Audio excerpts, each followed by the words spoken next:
El fuego crepita, ¿lo oís? Es un sonido antiguo, casi tan antiguo como el miedo. Siempre me ha gustado este baile de la madera al consumirse. Me recuerda que todo, hasta la luz y el calor, tiene un precio. La historia que os voy a contar esta noche también trata sobre un precio. Uno que pagué sin saber que estaba comprando nada. Don Anselmo fue muy claro con la única condición que me puso para el trabajo. Puedes usar todo lo que hay en esta sala, muchacho.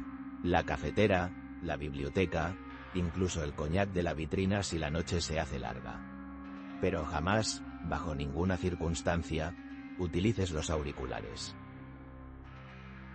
Señaló con un dedo huesudo un par de audífonos negros, de aspecto profesional, que colgaban de un soporte junto al equipo de digitalización. El sonido de estas cintas debe salir siempre por los altavoces. Siempre, y a un volumen razonable, que se oiga con claridad en toda la estancia. Ahora te pregunto a ti, que me escuchas en el silencio de tu habitación. ¿Qué habrías hecho? ¿Habrías respetado una norma tan extraña, tan ilógica, solo por un buen sueldo?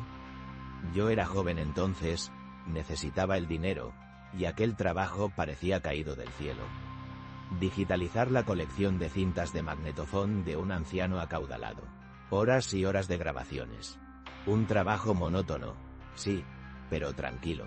Y la paga era absurdamente generosa. La sala de trabajo era un sueño para un aficionado al sonido como yo. Estaba en el sótano de su caserón en las afueras de la ciudad, pero no era un sótano húmedo y lúgubre. Estaba revestido de madera de cedro, con el suelo emoquetado y una acústica perfecta, casi como un estudio de grabación. Había un sillón de cuero ajado, una mesa de roble macizo con el equipo, y estanterías que cubrían las paredes de arriba a abajo, repletas no de libros, sino de cajas de cintas de carrete abierto. Miles de ellas, cada una con una etiqueta escrita a mano con una caligrafía temblorosa. Paseo por el Retiro, 1968.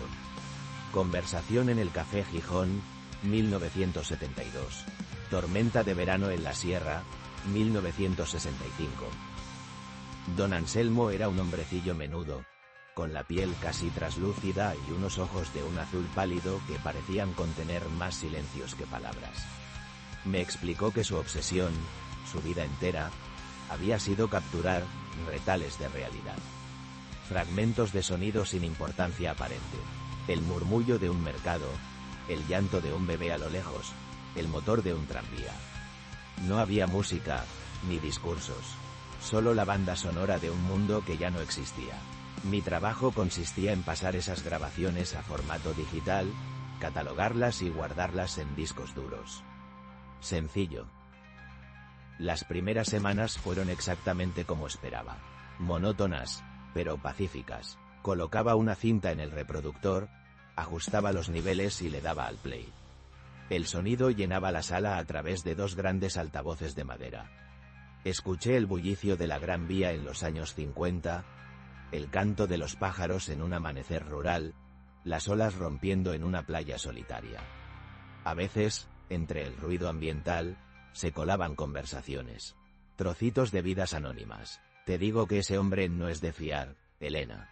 El número premiado fue el 34.812. ¿Has visto cómo me ha mirado? Eran susurros del pasado. Me acostumbré a la extraña norma de no usar los auriculares. Al principio me pareció una excentricidad de viejo rico, quizá temía que me distrajera. Pero con el tiempo, dejó de importarme. El sonido ambiental de la sala, mezclado con el de las cintas, creaba una atmósfera extraña, como si dos épocas distintas convivieran en el mismo espacio.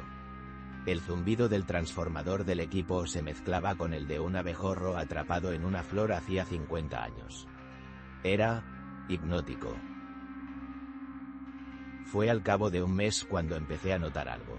Una inconsistencia, una anomalía que mi cerebro, entrenado en la edición de sonido, no podía ignorar.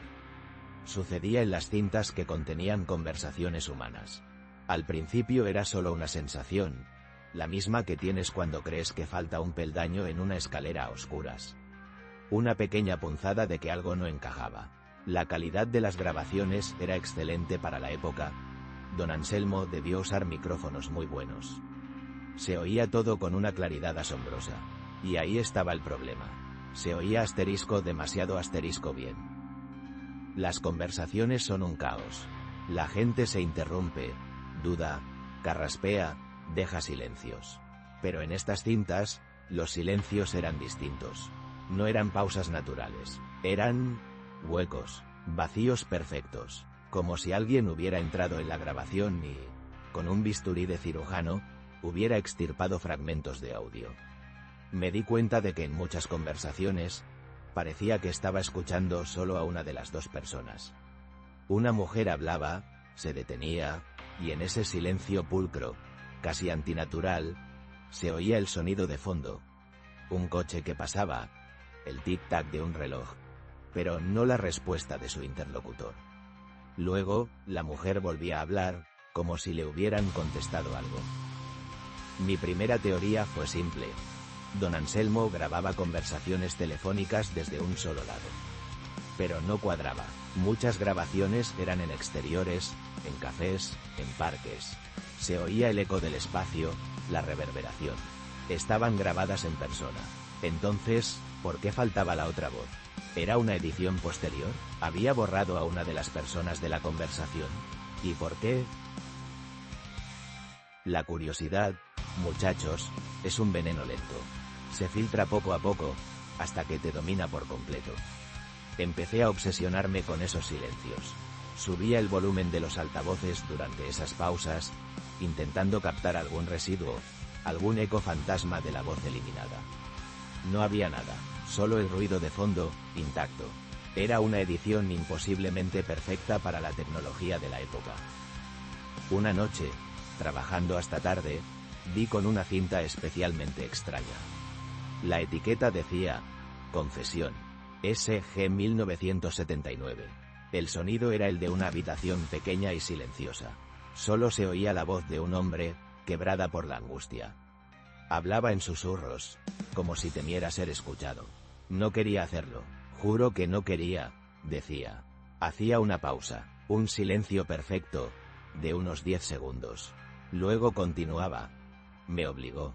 Dijo que si no lo hacía, se lo contaría todo a mi mujer. Otra pausa, otro vacío. No sé cómo voy a vivir con esto. Su cara, la veo cada vez que cierro los ojos. Aquello me geló la sangre. Estaba escuchando a un hombre confesar un crimen, o algo terrible. Pero, ¿con quién hablaba? ¿Quién era la presencia invisible al otro lado de ese silencio? ¿Era don Anselmo? ¿Estaba él borrando su propia voz de las grabaciones? La idea me pareció perturbadora, pero plausible. Quizá era su forma de crear un archivo, objetivo, eliminando su propia influencia. Pero la norma de los auriculares. Volvía a mi cabeza una y otra vez. ¿Y si no era una excentricidad? ¿Y si era una advertencia? ¿Qué podría haber en esas cintas que fuera peligroso escuchar de forma directa, íntima, metido directamente en tu cerebro a través de unos audífonos? Los altavoces llenaban la sala, el sonido se mezclaba con el aire, con la acústica del sótano. Era un sonido compartido con el espacio. Los auriculares, en cambio, son una línea directa, un puente sin intermediarios entre la grabación y tu conciencia. Esa noche no pude dormir. Daba vueltas en la cama, imaginando qué voces habitarían esos silencios. Al día siguiente, llegué al caserón con una decisión tomada. Iba a romper la regla. Necesitaba saber. La curiosidad había ganado la batalla contra la prudencia. Esperé a que don Anselmo saliera a su paseo vespertino, como hacía cada día. Me aseguré de que la casa estaba en silencio. Mi corazón latía con una fuerza desbocada, un tambor en la quietud del sótano. Cogí de nuevo la cinta de la confesión. La puse en el magnetófono. Pero esta vez, no encendí los altavoces. Cogí los auriculares del soporte. El cuero de las almohadillas estaba frío y olía a nuevo, como si nunca los hubieran usado. Los conecté. El jack entró en la clavija con un clic que resonó en toda la sala. Me senté en el sillón de cuero, me puse los auriculares y cerré los ojos. Le di al play. Primero, el siseo familiar de la cinta magnética. Luego, la voz del hombre, pero esta vez era diferente. Con los auriculares, la sentía dentro de mi cabeza. Era íntima, desesperada. Escuché su respiración entrecortada, el chasquido de su lengua seca. Dijo su primera frase. No quería hacerlo. Juro que no quería. Y entonces llegó el silencio. Pero no era un silencio. Por los altavoces era un vacío. Un hueco. Con los auriculares, había algo. No era una voz humana. Era una frecuencia, un susurro bajo, casi infrasónico, que parecía vibrar en mis huesos más que en mis tímpanos. Era un sonido rasposo, seco, como el de hojas arrastradas por un viento helado. Y entre ese susurro, había palabras. No eran palabras. Eran la idea de las palabras. Formas de pensamiento impresas directamente en el sonido. Escuché, paralizado por el terror, mientras esa cosa le respondía al hombre. No puedo repetir lo que decía, porque no usaba un lenguaje que yo conozca. Pero lo entendí a un nivel primitivo, instintivo. No le amenazaba, le susurraba permisos, le daba justificaciones, le pintaba la belleza de su acto terrible. Era una voz que no convencía, sino que afinaba, como un músico que tensa la cuerda de un violín. Esa cosa estaba tensando la oscuridad que ya existía dentro de aquel hombre, llevándola hasta su punto de ruptura. Avancé la cinta a otra grabación, una de las conversaciones triviales en un café. Una mujer se quejaba de su jefe. En el silencio donde debería estar la respuesta de su amiga, volví a oírlo. El mismo susurro helado, la misma cadencia antinatural. Le estaba dando a la mujer ideas. Pequeñas semillas de rencor, sugerencias crueles y diminutas sobre cómo arruinarle la vida a su jefe, disfrazadas de consejos de amiga. Comprendí la verdad en ese instante. Don Anselmo no grababa a la gente. Grababa a esa cosa, esa presencia que se pegaba a las personas, que susurraba en sus oídos, que se alimentaba de sus pequeñas miserias y las convertía en monstruosidades. Las voces humanas eran solo el cebo, el contexto. Lo que él había estado archivando durante décadas era la voz de un parásito invisible. Y la regla de los auriculares, de repente, cobró un sentido aterrador. El sonido en los altavoces se dispersaba, perdía su potencia, su capacidad de infectar.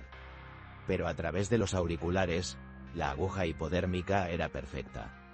El susurro entraba directamente en la mente, sin filtros. Sentí un frío que no era de temperatura. Un frío mental. El susurro de la cinta había cesado, pero ahora lo oía en mi propia cabeza. No con mis oídos. Era un pensamiento que no era mío. Una sugerencia. Qué fácil sería, empezó a decir. Nadie lo sabría. Me arranqué los auriculares de un tirón y los lancé contra la pared. Salí de aquel sótano corriendo, sin mirar atrás. Subí las escaleras de 2 en 2, atravesé el vestíbulo y salí a la luz del atardecer. El aire fresco nunca me había parecido tan valioso. No volví a por mis cosas, ni a por mi última paga. Simplemente, desaparecí de la vida de don Anselmo. Unos años más tarde, leí en el periódico que había fallecido. Dejaba su casa y su fortuna a una fundación para el estudio de fenómenos acústicos anómalos. Sonreí con amargura. Le había dejado su colección a otros para que cayeran en la misma trampa. A veces, en la quietud de la noche, cuando el único sonido es el de mi propia respiración, creo que lo oigo de nuevo. Ese susurro seco, como de hojas muertas. Una idea que no es mía, invitándome a hacer algo pequeño, algo insignificante, algo cruel. La mayoría de las veces logro ignorarlo. Pero otras me pregunto cuántas de las malas decisiones que he tomado en mi vida fueron realmente mías. Desde aquel día, nunca volví a soportar el silencio absoluto. Siempre necesito un ruido de fondo, una música, una televisión. Algo que llene los huecos.